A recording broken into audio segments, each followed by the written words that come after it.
EduAI Podcast. Episode 3, AI Integration in Action, Pioneers Films. This episode explores how social sciences educators across Europe are using AI to transform teaching and learning. It also offers a focused discussion on the EduAI Pioneers Films. This episode is part of the dissemination activities of the EduAI project and aims to translate the project's research findings into an accessible yet academically grounded discussion format. Welcome to episode 3 of the EduAI podcast series, AI Integration Inside Unveiled. I'm Maria-Helena Antunes, and today we are stepping into the classroom of social science educators across Europe who are already using artificial intelligence to transform teaching and learning. This episode focuses on the EduAI Pioneer Films, a collection of 10 short documentaries capturing real practices, real challenge, and real stories of educators experimenting with AI tools in higher education.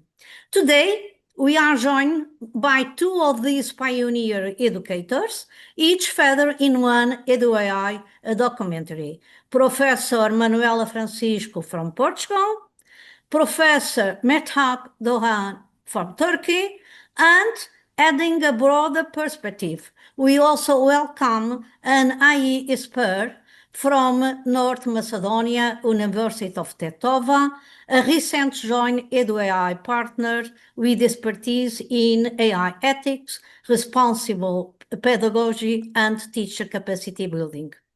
Professor Shukurt Luma Osmai. So let's begin. Motivations and first steps.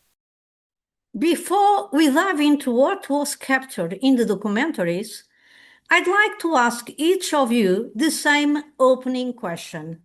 What first motivated you to explore the use of AI in your teaching practices? Manuela, please. Yes. Okay.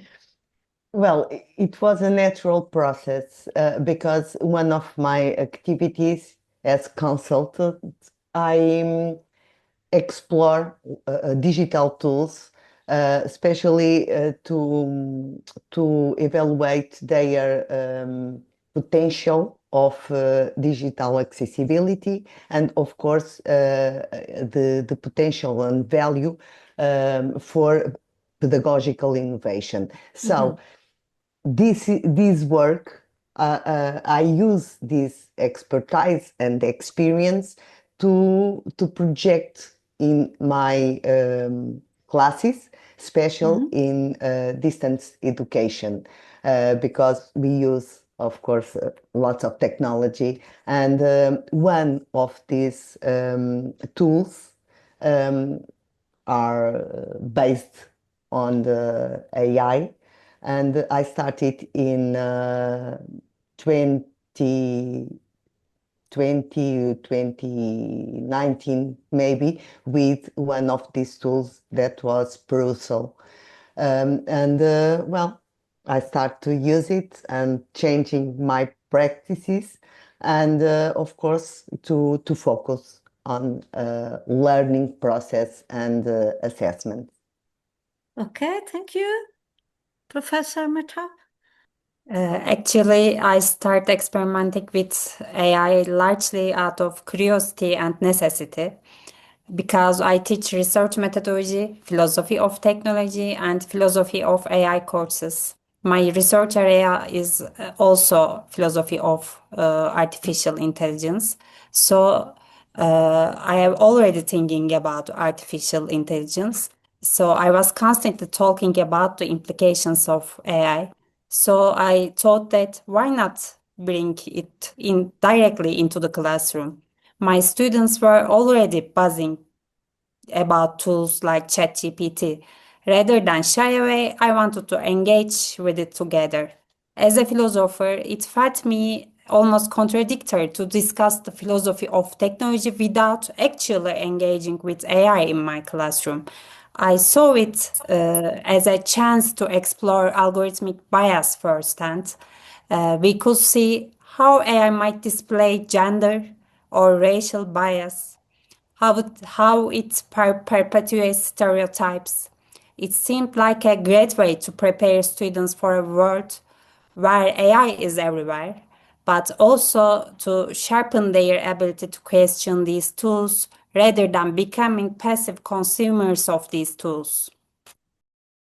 The educator stories. Thank you for those insights.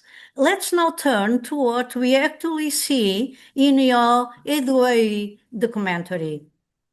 Professor Manuela, please. What we can see. Well, in the documentary, I describe my experience since 2019 using AI tools with a clear pedagogical purpose, mainly in distance education. I present several tools such as perusal for collaborative learning, reading, Notion and Wix for developing accessible web pages, and it can use these tools can be used for e-portfolios, for example. And for example, I show also Microsoft tools such as Word and PowerPoint, because these tools have some features with AI, especially for accessibility. For example, if you insert an image in a document, the tool can automatically describe the image. So this is an example of AI usage, and my students, because I teach education and internet and accessibility, digital accessibility. So my students use these tools, and of course they can benefit from these AI features. And basically, I think it's the main points of the documentary. Okay. Meta, please. In my documentary, I tried to talk about my students' interaction with AI-generated materials. In this interaction, their goal is just critical thinking because they test AI, they critique AI, and explain why they agree or disagree with AI. Let me give you concrete examples about it. In my research methodology course, students use ChatGPT, Claude, Gemini, and Perplexity to structure their arguments and improve their writing. But they don't just accept what AI produces. They evaluate it, they compare different outputs, they justify their choices. We use also Google Scholar and Notebook LM for literature. AI helps just organize thoughts, but the critical analysis must come from the students. In my philosophy of technology course, we dive into ethical issues through experiments. One day, I had an AI chatbot generate profiles of imaginary individuals in different professions.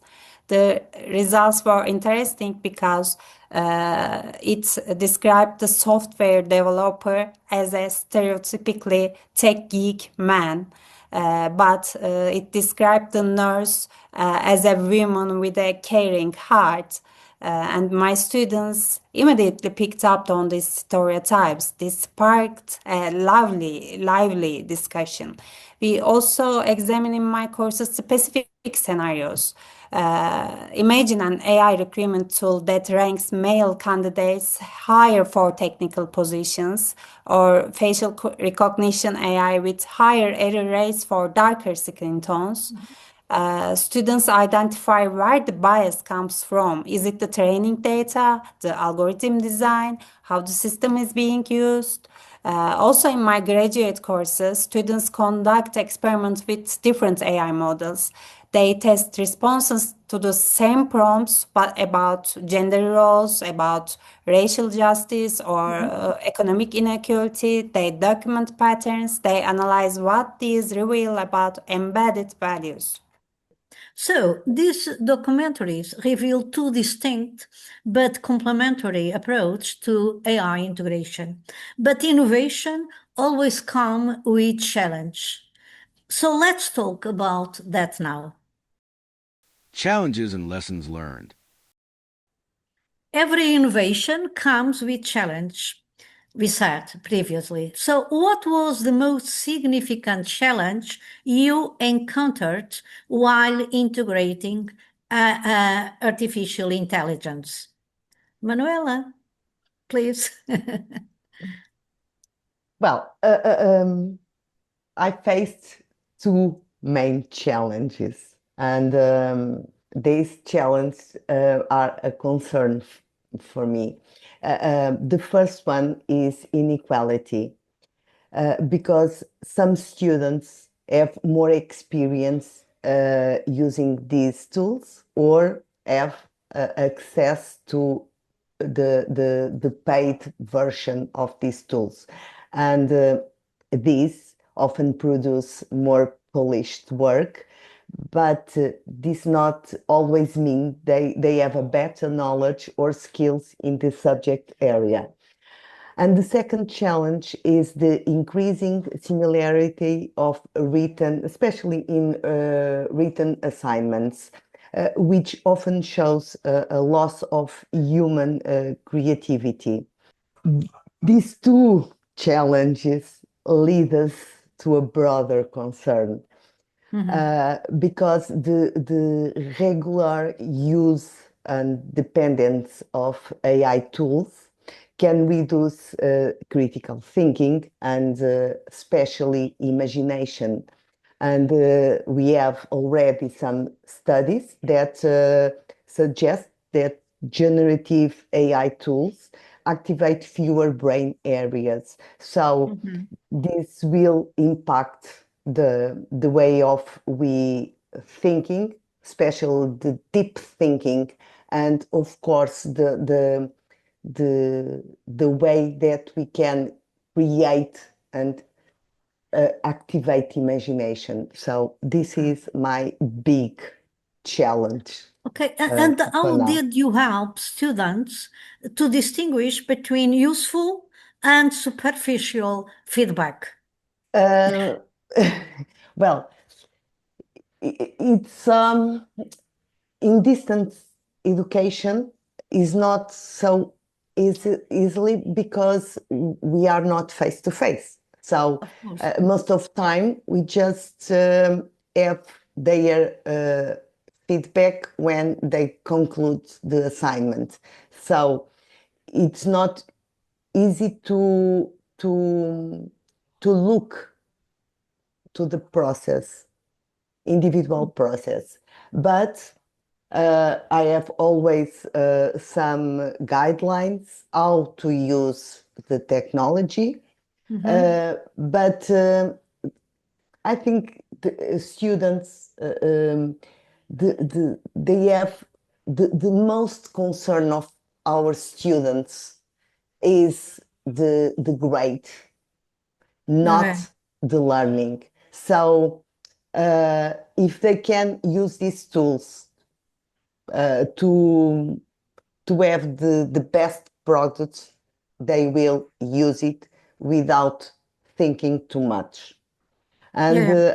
I feel that this is the big problem. I know we must have a way to evaluate learning, and the grade, especially numerical grade, are established, but the system may have to change in the future. I don't know. Yeah. But of course, they also care, maybe they can compare AI feedback with the professor human feedback for them to make, I don't know, some I- discussion about that result. I don't know. Yeah, I think they prefer human or professor Yeah. feedback, but um, just for the just to justify the grade, not to Okay. learn more about the About it. subject, you know. Uh, Yeah. especially in distance education, I feel especially this in these Yeah. It's learning different. environments. Yeah. Yeah. Yeah. So, Meta, please.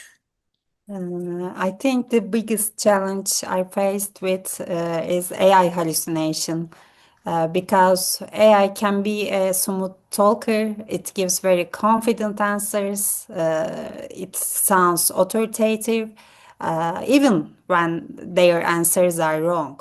I had many students cite a source and AI recommended, then we discovered that that source didn't exist. There is no source such like this. The AI had invented a convincing reference out of thin air. Just the other problem, another challenge is the mirror problem. Students often don't realize AI systems reflect and amplify existing biases. When they ask about leadership qualities, they might get responses associating leadership with masculine traits. Historical contributions might underrepresent women, might underrepresent minorities. Students' over reliance is also real. I had one student working on feminist ethics, but she accepted AI content that actually reinforced gender stereotypes just because it sounded very polished and very academic. We had to deconstruct that together to show how biases hide behind formal language. I think the key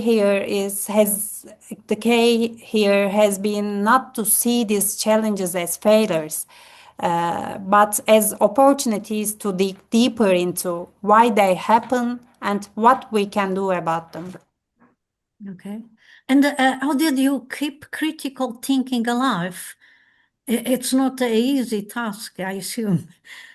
I am encouraging students to test for bias. I ask the AI to describe a successful CEO, then analyze whether it assumes male characteristics. Ask about care work versus technical work. Examine if gender stereotypes emerge. These exercises makes bias visible and discussable, and over time, students become more skeptical in a healthy way. They will ask, where did this answer come from? Or is there bias in how this is phrased? When I hear those questions, I know they are learning to approach AI with a critical eye. It is important to critique the answers of AI here, and I always remind them to critique it. Expert commentary. To help us connect this classroom experience to the broader European AI landscape, I'd now like to invite our AI expert, Professor Skurt Luma Osmani, to comment on what we have heard before. Greetings to everyone. Hola a todos. Es un placer estar aquí. As related to responsible AI and its adoption on higher education, it's important that to emphasize that higher education institutions are using AI as a support tool for learning, but without replacing the human judgment. It is an important to mention this. Universities should treat AI as an academic tool, similar on how they use calculator or to say a kind of database, a research database, etc., while setting a clear boundaries on where and how to use it. So here the goal is not to ban AI, but to integrate it in a way that's strengthening the critical thinking, also transparency, as well as academic integrity. We should have into consideration that even if institutions try to ignore AI, students will still use it. So If they guide it properly, AI becomes accelerator, a learning accelerator, instead of just a simple shortcut. Student impact and future outlook. Also, on the point of view of teachers and students regarding the digital competencies and AI literacy, we know that teachers do not have to become programmers, but of course they need to have AI literacy. They should understand that AI can do what can it do, where it falls, and how to use it pedagogically. This includes designing assignments that encourage on a way rather than just copy-paste answers, and using AI to personalize feedback or to reduce in a way administrative workload. When teachers feel confident within digital tools, I believe that AI becomes a partner in teaching instead of threatening their role. As regarding to students, I believe that the students must be taught to use AI responsibly, not just how to access it. AI literacy means understanding prompts, limitations, as well as bias and ethical use, of course. More importantly, students, they still should remain active decision makers. So AI should assist their thinking, but not replace it. Universities that empower students with AI literacy prepare them for real world, where AI will be part of almost every profession. Okay, thank you. But I would like also to have some reflection from Mehtap and Manuela about the impact AI have on your students, please, and how you see this evolving in the near future. Yeah, yeah. Okay. Please. Well, I think the students are using these tools, AI, especially generative AI, in a normal way. They use other technologies. So I think the impact is the same as we, as teachers, see in our daily work. For example, we know that these tools are more efficient, has more efficiency in some tasks. If I want to, I'm not English, I'm Portuguese, so but I have to write lots of texts and emails in English. So before Gen AI, I have to write in English, but now I write in Portuguese, copy text, ChatGPT translate this, and improve. So I have a better and a very quickly email in English, for example. So the students feel the same. Yeah. If I have to write some essay or some work for a specific assignment, I'm going to use these tools. Why not? Sure. So I think the impact is, well, more time to do other things. So this is the good thing. The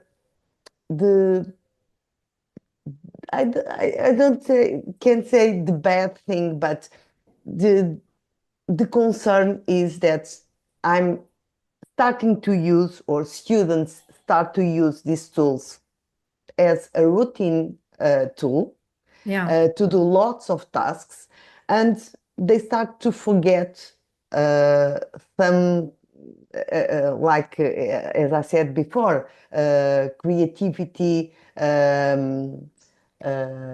quality, difference in the way I express myself because the structure is always the same.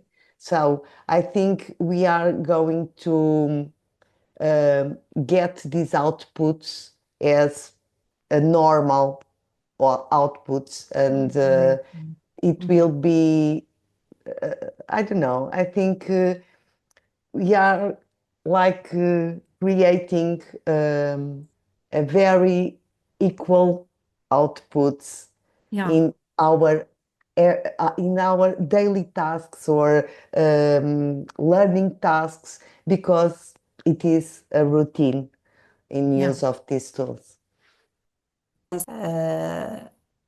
Does the reasoning hold up?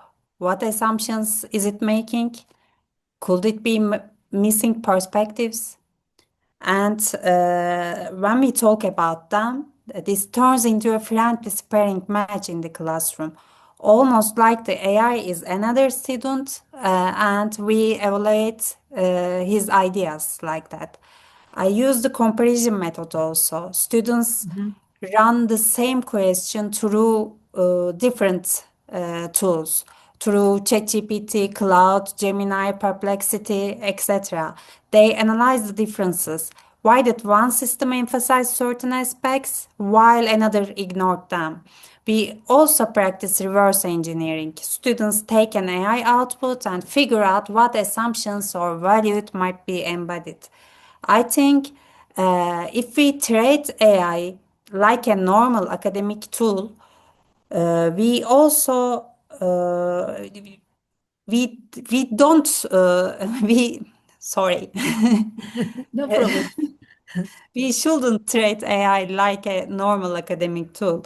We also have to teach tool literacy to students. That means students should learn when AI is helpful and when AI is risky. Because AI can sound very confident, even when it is wrong. So instead of asking, did you use AI or not? We should prefer asking, how did you use it? What did you verify with AI? And what did you change with AI?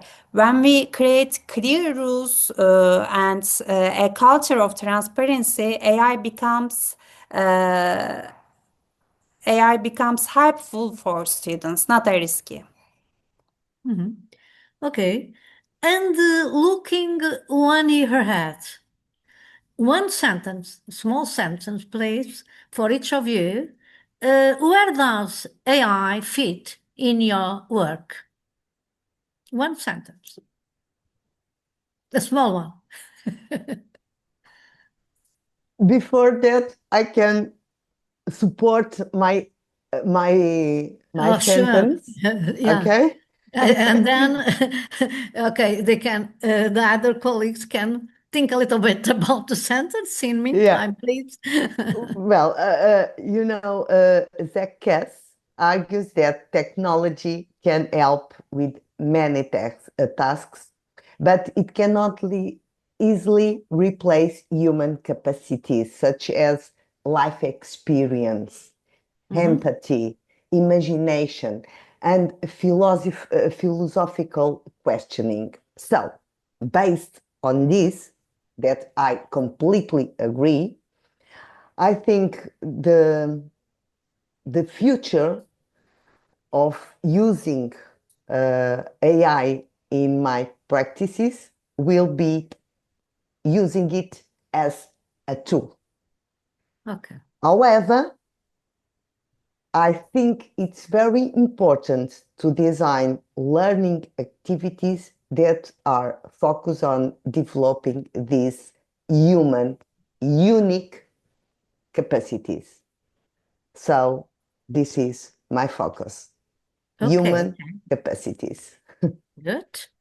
Next, would like to say a sentence or 2 or 3 sentences. Okay, no problem. Meetup? Well, I try to answer just in one sentence, but I'm not Okay. sure. AI fits into my work as both a teaching support tool and a topic for critical philosophical analysis, especially around ethics and bias. Well, AI fits into my work as a tool that speeds up thinking and execution. However, responsibility and judgment will always remain on me. So. Conclusion. So thank you so much. It was very nice to be with you, Professor Manuela, Professor Mehtab, and Professor Skirt. And thank you so much for sharing your experience and insights. Your experience bring the EduAI Pioneers film to life and show how artificial intelligence, when used responsibly, can strengthen teaching, learning, and student activity in higher education. To our audience, you can tune in the full set of EduAI AI documentaries on the EduAI YouTube channel and explore more resources in the EduAI Multimedia Showcase. In our next episode 4, we will move from individual practices to collective experimentation, focus on the EduAI pilot course and the co-creative lab. So thank you so much and see you next time. Guest participants included Professor Manuela Francisco from Open University, Professor Mitop Dogan from Ankara Yildirim Beyazıt University, Professor Shkurt Luma Osmani from University of Tetova, moderated by Maria Helena Antunes from AidLearn. We would like to thank our guests for their availability and their insightful thoughts on the matter of the usage of AI as a helpful tool for teachers and the way they teach their curricula. Partnership: Istanbul University, University of Aveiro, AidLearn, the European Teachers Academy, USTAD, University of Tetova, Froma Partner, Metropolitan College, EVBB, co-funded by the European Union.